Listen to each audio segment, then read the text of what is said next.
दोस्तों, क्या हाल है आपका। मुझे गला पकड़ लिया है तो मेरी आवाज़ जो है अमरीश पुरी की तरह हो गई है।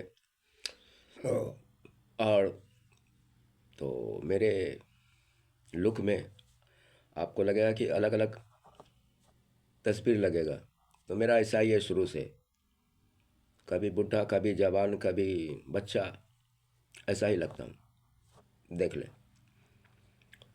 तो बस आपसे बात कर रहा हूँ और ज़बान अमरीश पुरी की तरह हो गई है।